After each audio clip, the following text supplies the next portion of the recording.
Some team news ahead of the Champions Cup round one and my final predictions going into this opening round of games. And the stars are coming out to play. There are some big names on the field. And for the most part, teams have gone pretty much full strength or close to full strength, even those teams that are on the road. Lots to talk about, and I want your thoughts in the comments down below. Give the video a thumbs up, hit subscribe. Let's go. And it starts tonight, so I won't spend too long on this game because it is only in a few hours. Bath against La Rochelle, one of the hardest games to call actually this weekend. Bath have gone strong. They're missing a couple of players due to injury, but they're still pretty stacked. They've got a strong squad, even within the salary cap constraints of the English Premiership. They've still got a good squad, good players on the bench. And yeah, I think it's going to be only a score either way in this one. Interesting that Thomas du Toit is loose head prop again for this one, as he was originally in his career, then moved over to tight head prop, but now for Bath and South Africa, seems to be going back to the loose head side. They're up against La Rochelle, who are not the force they were when they were winning the Champions Cup a few years ago, but they've still got so much pedigree in this competition. It means a lot to them and to Ronan O'Gara, their director of rugby, so they have sent a strong team. That back line in particular looks really, really good. Have they got the heat up front? Which is a strange thing to say about La Rochelle, but that probably is the big question for them. As I say, I think this is going to be a score either way. I'm going to go Bath by 2, but I could quite easily see La Rochelle sneaking that one. For the Sharks then, they play Exeter. This is tomorrow, 1 p.m. kickoff UK and Ireland time. That's 2 p.m. South Africa and France and Italy, I presume. A serious Sharks team. Eben Etzebeth is in.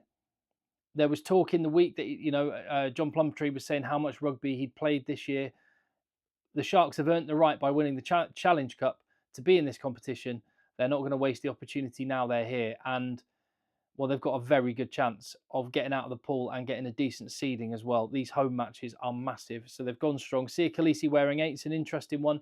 They've got really good players to come off the bench as well. Actually, I'm looking forward, just going back to the starting lineup, looking forward to seeing Ethan Hooker. He's been played a lot on the wing for the Sharks because they've got such good centres.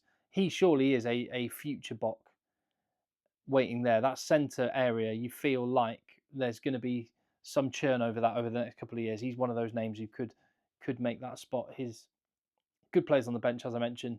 And they're up against an Exeter Chiefs team with no Henry Slade, and I don't think much chance of winning. Just one thing. Well, there's a couple of things, actually. You've already seen it already. Could we have a standard way that team sheets are published by teams? As you'll see, it's totally different and makes things quite confusing sometimes. So I'm trying my best to navigate that one. And the other thing is, I'm not a fan, and Exeter Chiefs have been doing this for years now, I'm not a fan of these novelty European kits. Exeter Chiefs never wear pink. They've had they had that lilac kit when they won the Champions Cup in 2020. They're not the only club that does it. I'm just not a fan. Call me boring and a traditionalist, but stick to your proper kit. Anyway, Emmanuel Faye-Waboso is in.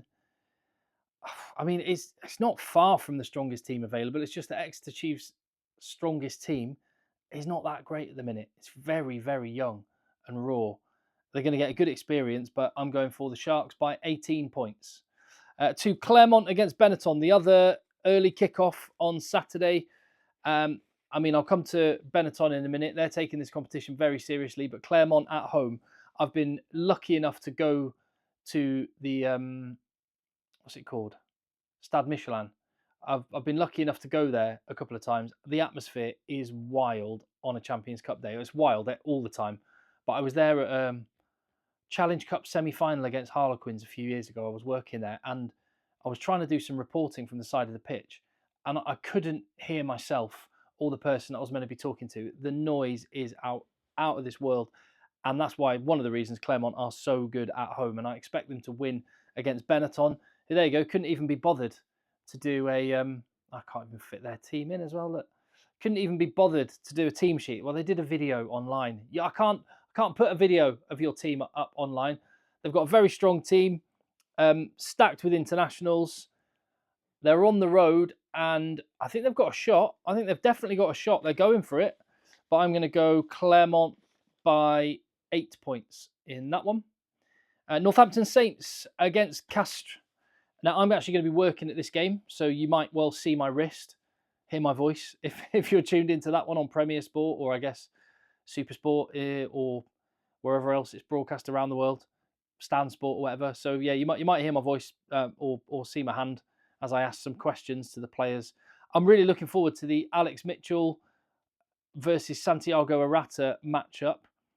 Saints are missing a few, but they've got a really good young team. At home, they're a different beast than on the road, and the same is true for Castres, who have not won away from home this season, and they have changed things up a little bit with their team. They've got a lot of fringe players and backup players that are in, and as a result, I think this is going to be Saints by 16 points. Stormers versus Toulon, another one of the hard ones to pick. This is a 3 p.m. kickoff on Saturday. God, the team sheets. Just do them the same, please. Just for me, if nothing else. But I won't be the only one that would appreciate it. No Malherbe, no Dion Ferry, no Evan Ruiz, no Sasha Feinbergen-Gomezulu, no Damien Filemza. There are others. Still a lot of good players. And they're at home. Not at the Cape Town Stadium, mind you, but they will have home support, and they are up against a French team who do not travel well. In fact, before I make my prediction, let me come on to the Toulon team. No Charles Olivon, no Leicester Faingan Anuku, no Paolo Garbisi, no Abadi in the back row, no Jean-Baptiste Gros. So despite the fact they're missing 5 good international players, they've still got a very strong team. They've still brought a very strong team. It seems like they've just left the guys that are either carrying a niggle or are unavailable, or are being rested because they were playing in the autumn internationals through the month of November. They've left them back in Toulon to rest up, and they've taken the rest. They have taken a pretty strong team, though. It's not far from full strength. They're going for it. Oh, this is so hard to call. I was nudging Stormers by 3, just being at home. This, I'll tell you what, the French teams on the road is the hardest ones to pick. La Rochelle away, Toulon away. I went for Bath by 2. I'm gonna go for Stormers by 3. I'm gonna stick to my original prediction, although that one is so hard to call. This one is a bit easier to call, I feel, because Munster are full strength at home, Thomond Park, and the Champions Cup is again somewhere I've been several times for Champions Cup days, and it's a very special place to be. It will be hostile in the best possible way for Stade Francais, who are not travelling full strength. Again, look at this for how they've done their team. There's the forwards. You've got neither of the Allo Emils, no Gabrielac, no Briat, no Halafinua. And in the back line, no Weber or Carbonell at halfbacks, no Dubois or Ward in the centre, no Dakawaka on the wing. So it's pretty much not far from a backup team, second choice team for Stade Francais. Still good, and they've got they've got a billionaire that runs the clubs. They've got lots of good players. They're not doing that well in the top 14, and that is their bread and butter. That's why I think Munster are going to win this one by 8.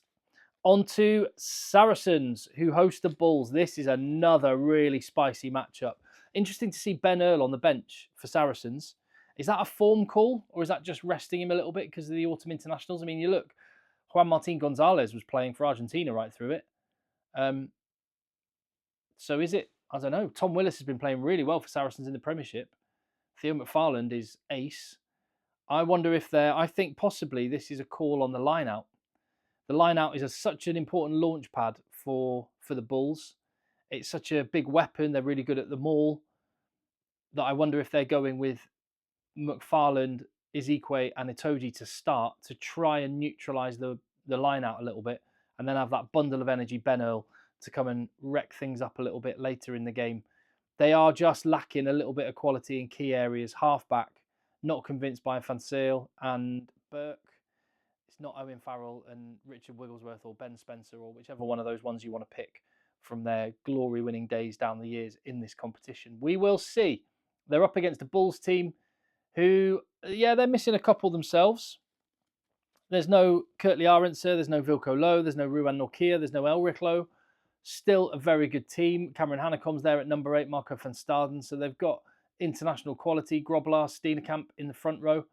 And in the backs, Moody is at 13, Villy LaRue at 15. That's big. Apparently back in the Premiership next year. Which team with? Don't know yet. But Villy LaRue, lots of rumours circulating about him. he could probably add another 0 to his pay packet for next year with a big game for the Bulls. And I think, oh man, I'm going to stick with my original predictions because now, even as I'm talking about it, I'm changing my mind. Now I'm thinking Saracens. But actually, I'm going to go Bulls by 4, which is what I already said. I don't know, actually. Oh, man, this is going to be a good game. Really, really good game. Saturday evening, what else could you want? An intense Champions Cup matchup. I'll stick with the Bulls by 4. I could see Saracens winning that one. But the players that Bulls are missing are important. What the heck? Bulls by 4. Because they've been in the UK and Ireland for a while now, all those big name players, they were there for the Connacht game last weekend in the URC, so it's not like they've had to travel this week. That could make a difference. I'm going for the Bulls. Anyway, there's the replacements, by the way. Glasgow Warriors. Now we're into the Saturday evening games. 8 p.m. kickoffs, UK and Ireland time, 9 p.m. elsewhere. Glasgow versus Sale. You've got no Dempsey, no Stain. A few players out for Glasgow, but pretty much the team other than that went and won. Williamson in the second row as well, not there. So they've got a few rawer guys, but generally speaking, the team that won the URC and at Scotstoun, they are a force to be reckoned with. They're up against a decent Sale team. They've got both the Dupree twins in the back row, only one Curry twin, but no George Ford, no Tom Roebuck. So I just think their back line lacks a little bit of quality, and consequently, I think Glasgow are going to win this one by 11, I'm saying. Which is quite a comfortable win by the sound of it, actually. Maybe it won't be that easy. Again, another way of doing a team sheet. Thank you very much to Racing 92 for that one. They face Quins in La Défense Arena, which I call the Thunderdome. It is just such a wicked place to watch rugby. It's so much fun. If you ever get the chance to go and watch a game there, would highly recommend. It's nuts. There's like a giant screen that's the width of the pitch. It's mad to look at, but so much fun. Racing against Quins is a fixture we've come to know well in recent years. Racing are not doing well in the top 14 by their very high standards. Stuart Lancaster coming up under increasing pressure. They're having a bit of a turnover with a lot of their players. There's guys that were a bit old and they held on to for too long. There's young guys coming in who are not quite experienced at this level yet, guys like Jordan Joseph. So it's a little bit of a transition period for Racing. They need this competition to go well for them. They really, really do. There's going to be massive emphasis on this. In the back line, no Owen Farrell does not help. He is injured, but look at the other players in that back line. Le Garrec has been ace for France. Tuisova and Fiku is elite. Habosi, excellent. So they've got quality. They're up against a Harlequins team. This is where the issues with the team sheets come in. Look, there you go. I've had to go to a different one because Harlequins do their team sheet like that. Thanks, Quins. Quins, they have a couple of injuries, but other than that, full strength. One of the question marks is going to be, can their scrum hold up? If it can, then they could be in business.